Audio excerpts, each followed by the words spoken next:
Was it clear so far? Yeah, but now the question is how to make it so that the first value is red. Interesting question. Yeah. Why do we need to put +1 in the first place? Because if not, then it's just it won't read all the values, right? Yes, so you got two choices actually. You can keep the code like it is, and then you put the initial value for the largest x. You open square bracket, you put 0. So you start your code. So if you want to leave your code like that,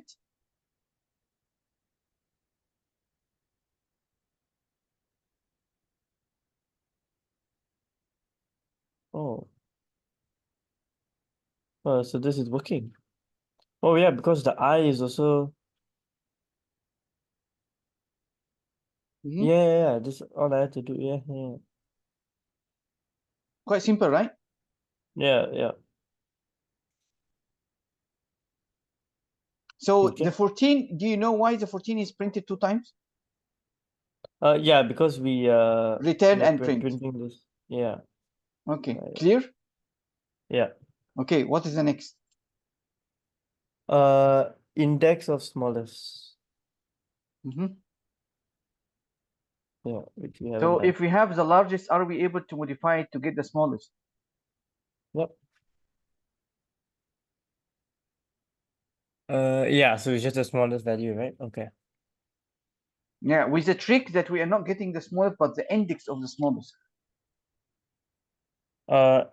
So index of smallest means they want the 0, 1, 2, 3. Yes. Okay. Yeah.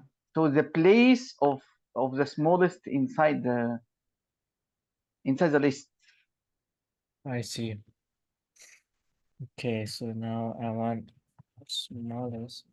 Okay, then I can just do, let's say, this. Well, smallest. And then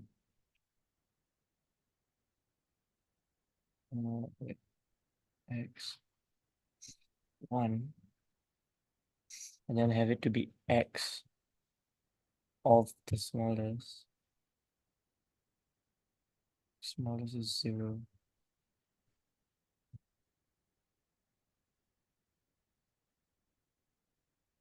Something like this. No. That won't work. This looks bad. Okay. No, this one has to be. This is smaller than that. Yeah, this one will. This cannot plus.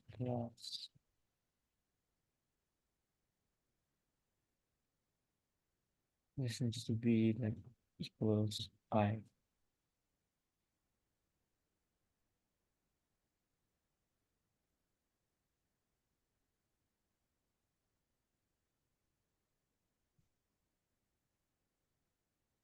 Try to print the index of the smallest at the end so that we. Okay, never mind. You can try. You want me to print it like this or? Yes, it's preferable. Yeah. Okay. This one.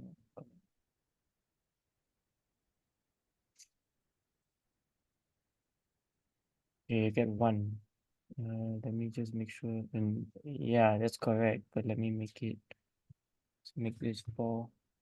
Make this 14.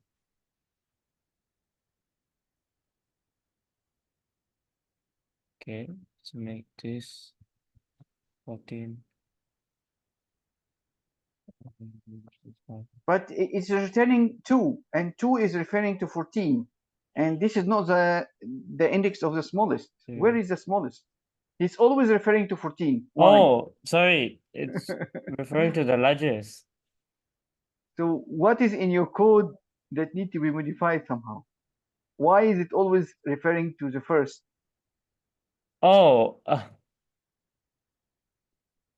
Oh, okay. This doesn't make any sense. Wait. Okay. What did I do here? This is wrong. Yeah, okay. So if x smallest is less than x1, but I have my smallest as I. No.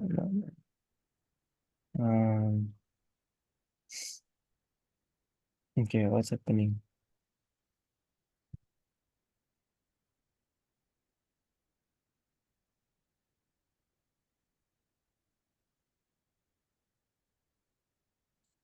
So previously, you compare the largest to each element in the list. Does this have to differ here? No. So when you also want to find the smallest, you also want to compare the smallest, which is 0 at the moment, to every element in the array, to 14 and 5 and 4 and 6 and 8. So just maintain my like that. I want you to But of course, understand. this will give me the well.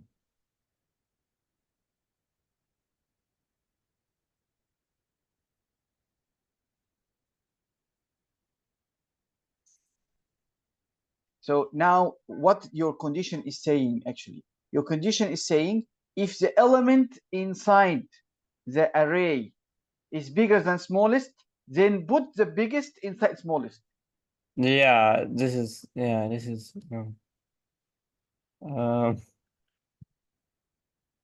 okay. Before you start changing, the problem is here. You cannot say Yeah.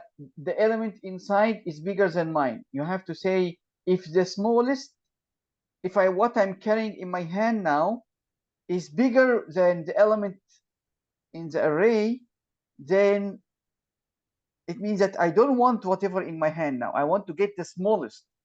So yes, okay, that is the first, yeah, that's the first thing. You can try to run and see. Right. Okay, this makes sense. Okay, correct. Okay. We're still getting 0, which is also quite strange. Uh, So what? actually, 0 even is not here. Okay, so let me think with you.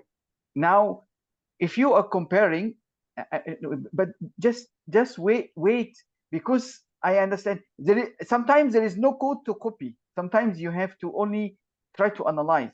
So when I equals 0, when you look at here, I equals 0, the smallest is 0, right? And the first Yeah. element is 14. So you are telling if 0 is bigger than 14, so if 0 is bigger than 14, do this. Yeah, okay. But it is not.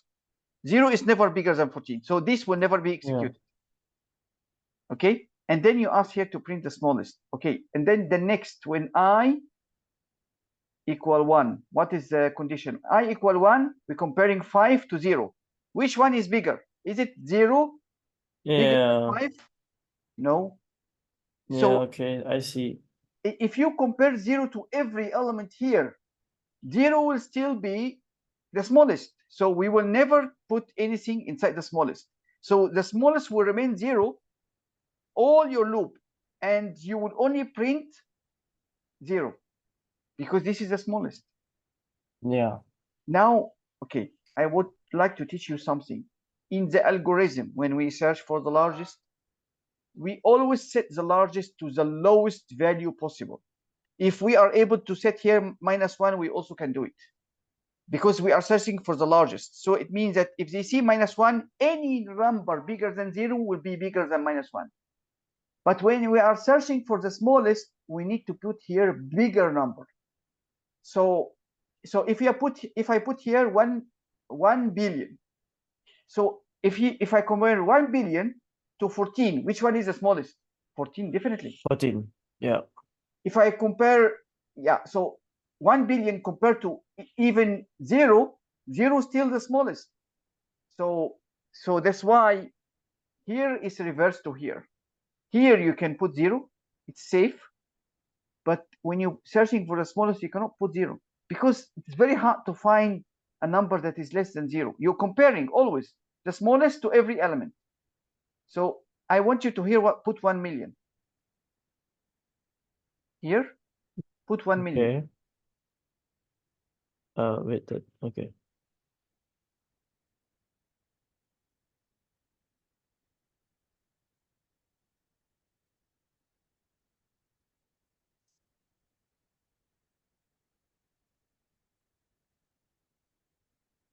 Is 4 is the smallest? I mean, that's what I'm getting now. Yeah, but Because look at because it look just at here. follows. I mean, look Yeah, at it it. is. You know, it It is okay. Can you put 1 inside your list? Can you add 1 inside your list? Oh, what do you mean add 1? Here, I want the list to contain 1. Oh, okay. Okay, I see. Where's my list? Okay, now run again. Am I still getting 4?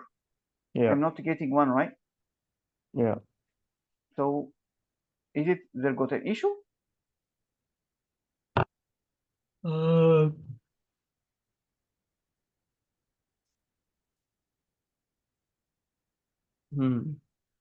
What is the issue?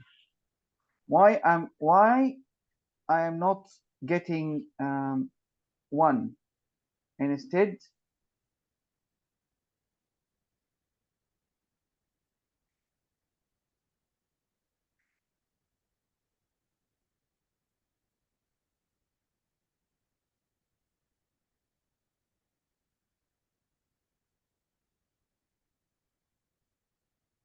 Okay. Because first it compares 1 million to 14. Then 14 is smaller. Then it compares 14 to 5. 5 is smaller. Then it compares 5 to 4. 4 is 4 smaller. is smaller. But then when it compares 4 to 6, I think because 6 is 4 is bigger, so smaller. it stops there. Because 4 is smaller, or But like so it's it supposed to doesn't reach compare to 1. 1. Yeah. It's supposed to reach 1, but for some reason it doesn't reach 1. Yeah. We would like to know why our that is interesting. Can I ask you why? So your condition here is saying that how many elements in the array at the moment? 14, 5, 4, 6, There's 4, 1. like 0, 1, 2, 3, 4. So it's 5. 5, okay. And you are saying I is less than 5 minus 1. You putting the length is 5. 5 minus 1, so you are telling I should be less than 4. So if I is less than 4, so we start from 0. Oh, yeah. So it means that we never reach 1. Remove the minus 1, please.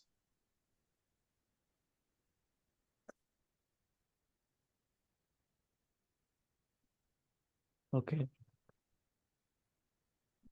Did you understand? Yeah. Okay. But I would like to tell you.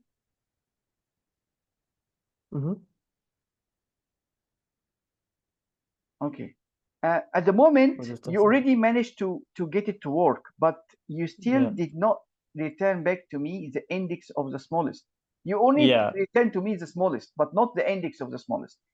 So what I should do now is I should just go, if I just make a new variable called index of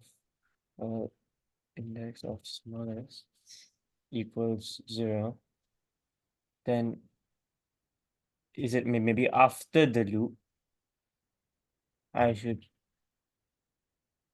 like with I that what? So whenever you change the smallest, the index of the smallest should change. So whenever you decide that a number is the smallest, It means that you need to reflect, you need to catch the eye. What your statement here is actually correct. It's not wrong, but the place of the statement is wrong. So it should be in the loop. Fix the error first.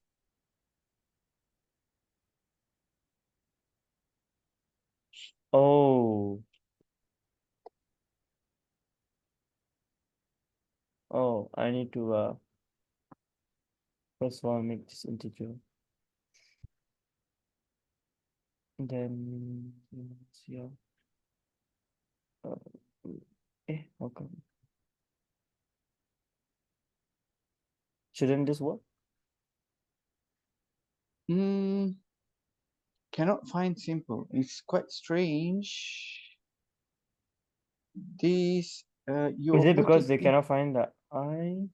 Because the I is in the loop, or yes, yes, it cannot find the eye. right?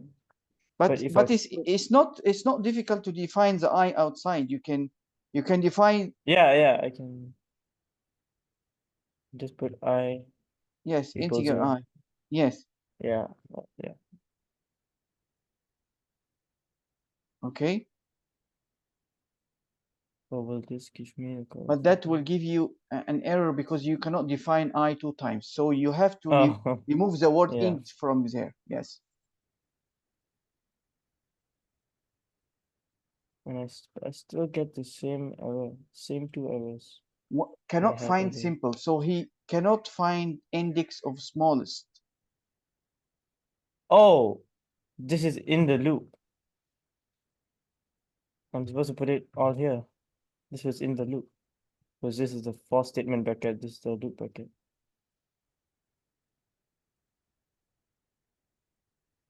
No.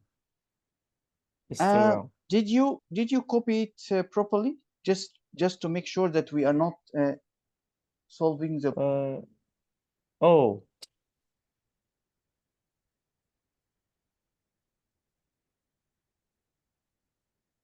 Okay, there you go. Okay, so will this give us the right value? So here I should return index of smallest, right? Mm-hmm. Okay. Then let me this. Yeah, okay. So I'm getting 4. Oh yeah, 5 because my I will be will end at the end anyway, so it will always be 5. So yeah. it means that you are not, your lowest number is 4. So you're supposed to get 2 as an index. 0, 1, 2. 4 is the lowest. But we are not getting it. Yeah. Why? Yeah, okay. So may I ask you something? Can you do a print statement after line 235? Okay. I want you to print the smallest.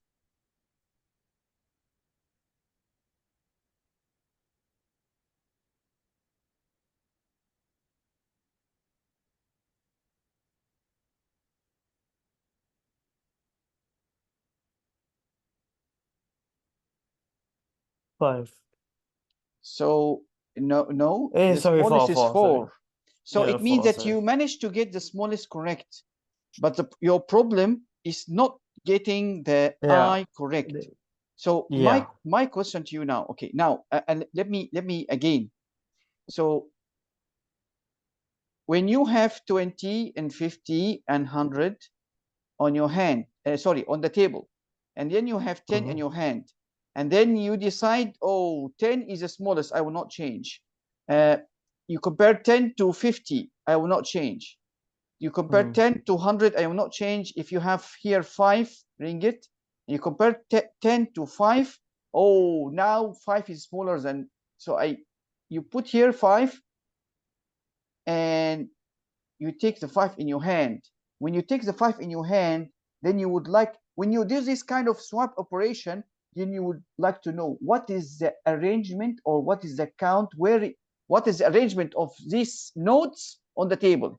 Here is 0, 1, 2, 3. So it means when you do this kind of swap operation and you store 5 in your hand, you need to know that this 5 is actually was number 3 or number, yeah, this, it has the index 3.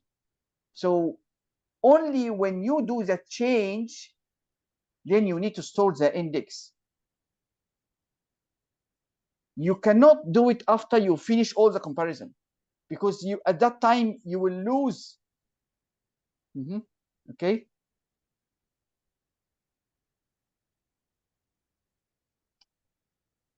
That is interesting.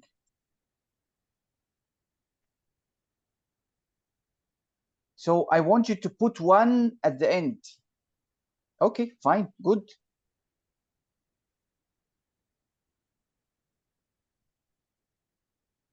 Okay. Is it correct? Yeah. Okay. Okay. Yeah, that's good. So we are back in business, huh? It took some time. Let me know. Yeah. Did you write any code during your trip? No. And No. that's why. Okay. Yeah. Okay, no problem. It's okay. I only did this yesterday when I came back. That's why Yeah. it's okay. So my advice to you, programming will evaporate from your brain. You was Yeah. actually in a tip-top condition before you left, Yeah. but Yeah. it will take some Now I'm time. rusty. Maybe yes, a bit Yeah. rusty. Yes, true. Yeah. So okay, now let us resume back. Let me share, please, my screen. Yeah. Okay.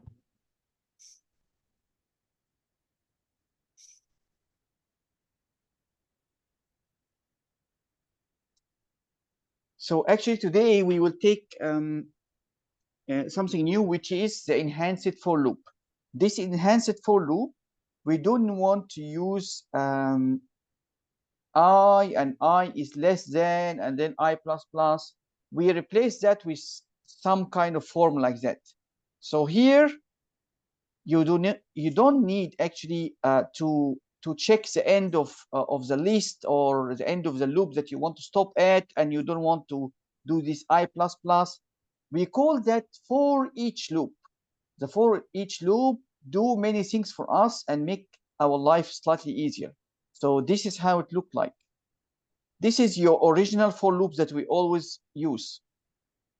You have to define I, and you start it from 0, and then I equal less than the number's length or the list length, and then we say I plus plus. But here, this is exactly the same. You just define item, and then you say for each item inside numbers. This says for each item inside numbers. So for each time we loop, item will contain 1 value from the list. So we'll start from 0 here, and then the second time it runs, it will have 3. Third time it runs, it will have 5. And then we are able to deal with that automatically. So here, I don't care the list is big or small, or what is the length of the list. I don't care. The for loop actually do all the job for me. I just need to put here item. I defined a new variable, and I will tell it, get me a number, an element from this numbers variable each time I run the loop. So you can see here the output is 1, 3, 5, minus 2, exactly the same like here. So let us go deeper. Okay, this also can work with strings. So if I do it with strings, it will work, except that in the previous slide, we use int here. So our variable here, the data type must match the one for the list. So if we are talking about a list of names, so it means that we need to define the word item as a string, because every time the loop will run, we will take something out from the list and we put it inside item. If we have a list of strings, every time we'll have a string in the item. So we will print it out. Previously, in the previous slide, previous list, we having a list of integers. So that's why we define item as an integer. So this is the difference. Here, you didn't care. Here, you always have integers, but here, no.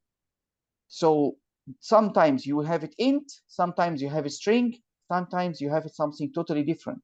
So it depends on the data type of the list.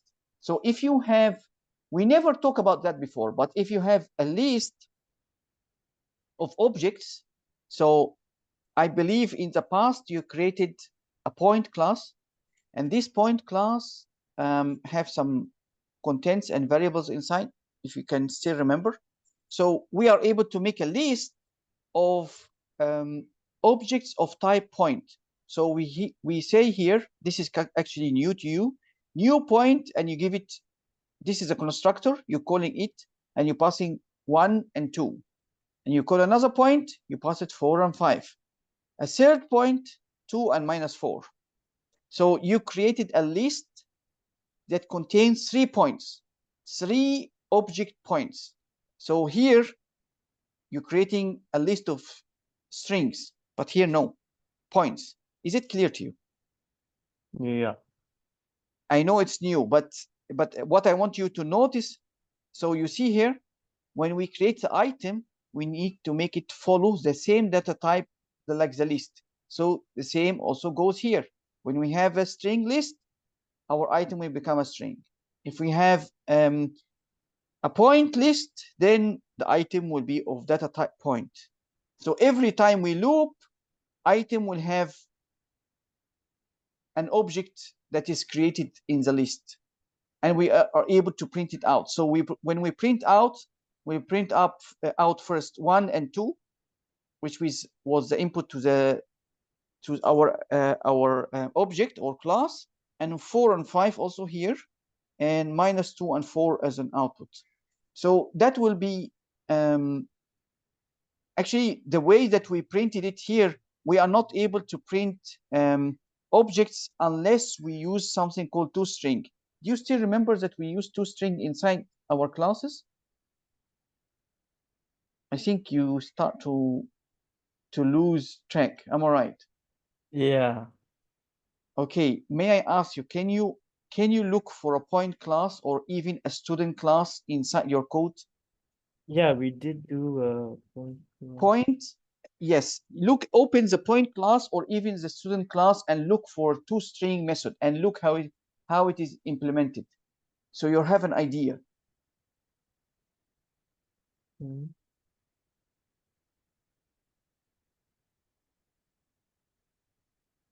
I can't find a point class. Okay, look for student class. Student class, like the new yeah, You have a the one student that you class, made right? with the ID, with the name and the Yes. parameters. Okay. Yeah. Look at a method called toString Yeah. inside the student class. You see it? Yeah. What it does? It returns the ID and the name. Perfect. Okay, I would like you. Okay, that is perfect at the start. Let us continue here.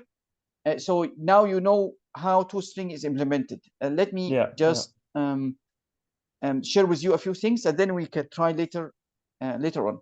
Have a look here. Okay. Can you still remember that we took a method called toString that we use it with arrays, and when we use it with an array, we are able to actually convert an array like that into a string, and we are able to print it easily. So I would like you also, let me see. You did manage to print the A array just now, right? Yeah.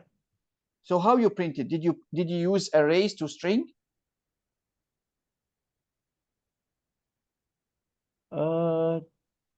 To print the A array. Oh no, when the A array, I just copy and pasted it into the main. Okay, we close now and open again, please. Okay.